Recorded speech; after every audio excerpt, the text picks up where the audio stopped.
Welcome to the 2013 Speculative Fiction Festival. My name's Dirk Strasser, and I'm going to be talking to two of the most successful writers in speculative fiction about what's happening in the international industry. So this is about the international speculative fiction industry. So can I just have a quick show of hands? Who here would like to write a best-selling international speculative fiction? All right, thank you. Well, now, if I ask the question, who has written one of those, I reckon, fewer hands would go up. There would be two of them on this panel. Not three, just two, I'd say. And the first person on the panel is Irvine. He's written around 30 novels, and including the international best-selling 11-book Three Worlds fantasy series. Now, I don't know what you call an 11-book series. A sequence, okay. Anything greater than 5 or 6 is a sequence, is it? Okay, thank you. And also a trilogy of thrillers about catastrophic climate change, and also 12 books for children. So he's extremely prolific. He tells me he hasn't had his head up from the desk for sort of 5 years or something. He's been writing non-stop because he's been producing so many books. His latest book is Rebellion, book 2 of a new epic fantasy trilogy called Painted Realm, and there it is. Okay. The second is Juliet Marillier, whose first novel, Daughter of the Forest, was published in 1999 by Macmillan Australia, followed by US and UK editions and various translations. Juliet has since written 14 historical fantasy novels, and all of them have been internationally published as well. She's currently working on the Shadowfell series for young adults, and her short fiction collection, Prickle Moon, will be officially launched at the festival today at 5 o'clock on the veranda, so I hope you all can make it to that. Okay, let's start off. I'll start off with Ian. Could you just tell us the story behind your first international sale? How did that happen? Okay, well, it's quite a long story. My first international sale was my first epic fantasy quartet, which is called View from the Mirror. And that book begins with a book called The Shadow on the Glass. And it was published in Australia 15 years ago, this month actually, and it's still around. And at the time, but I should say that I actually started writing that book way back in 1987, and back in those days, it essentially was impossible to get fantasy or science fiction published in Australia by a major publisher unless you were writing for children. So Isabel Carmody's book, No Avenue, the following books, that was published by Penguin, it was published for children, and you never ever saw it on the science fiction or fantasy shelves in a bookshop. It was always in the children. So it was impossible. And this was curious because Australians were and are huge consumers of science fiction and fantasy. And but Australian publishers simply weren't interested in trying to develop Australian publishing. They preferred to import best-selling authors from the UK and the US. And this began to change in the early 90s. Martin Middleton had success with a number of books, starting with Circle of Light, I think.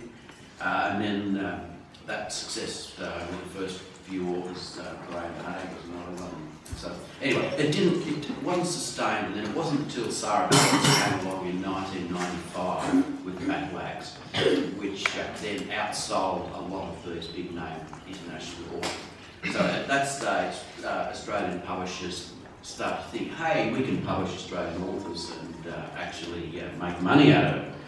And and Kate Forsyth came along next year, and the year after, and Tracy Harding and myself with that Penguin and Juliet, and suddenly by the late 1990s there were a huge number of Australian.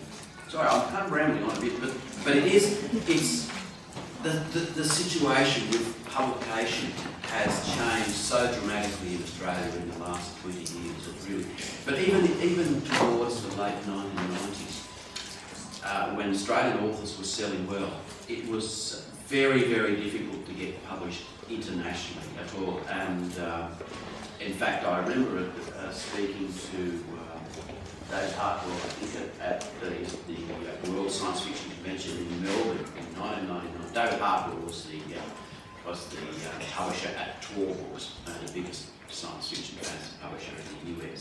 And he said to me in 1999, we wouldn't be interested in publishing your books because we are only wanting to buy all the world rights. We're not interested in books that are already published. Well, 3 months later, they did a book with Sarah. They did a deal with Sarah Douglas for her first 6 books, and a few months after that, they offered me a deal for My View from the Mirror Quartet, which I probably should have taken, but I went with Warner aspect instead. But anyway, so my first international sale came quite soon after the publication of View from the Mirror in Australia in 1998-99. And actually it was to the Czech Republic. And then the situation with international publishing literally changed within, I would say, a year or 2 years, from international publishers not being interested in Australian writers to suddenly they're clamouring for them. I think that they realised that any author who had been successful critically or commercially in Australia was also going to do well in America or the UK, or perhaps in some cases, in both of those. So that's the sort of Garth Nix has a great phrase which I think applies to myself as well. He said one time that it only took 17 years for me to become an overnight success. And I think in my case it was a similar time span. It was certainly 15 years or more after I started writing. And I did 21 drafts of my first book, like really, really hard drafts over many years, just getting the story right. My first novel, Daughters of the Forest, was published here in Australia in 1998, so I was a bit of a late starter as a series writer. And I hadn't been writing things and trying to get them published for years and years and years. I actually just wrote that book as a piece of personal therapy with no intention of having a career as a writer, and finished it and thought, maybe I'll try sending this to a publisher and see what happens. And I won't go into that in a lot of detail because that's not the question. But it was picked up by Pan Macmillan Australia, and I got a 3-book deal with them. I'd written the first one, I'd written part of the second one. So that, I bet I owe that partly to Sarah Douglas as well, because my manuscript was just a slush pile manuscript. I sent it in unsolicited to Pan Macmillan after getting a bit of advice as to where it should go. I knew absolutely nothing even about Australian publishing, let alone international publishing. No clue at all. And it was picked up off the slush pile because it happened to come at a time when Pan Macmillan had decided, yes, they were going to go back into publishing some fantasy. They hadn't been much of a publisher of fantasy up to that point. So it was I was very, very fortunate that manuscript was the right book for them at the right time. And when we get to the question later on about what it is now, and that'll be interesting. And being the completely uninformed person that I didn't think about an agent. I didn't think about, do I sell them just Australian rights or world rights, all those questions. No, so I sold world rights to Pan Macmillan, and very fortunately for me they were quite proactive, and very quickly they had sold my series to Tor US, which was, yes, not a huge publisher, but it certainly was then the foremost speculative fiction publisher in the States, and also to HarperCollins in the UK.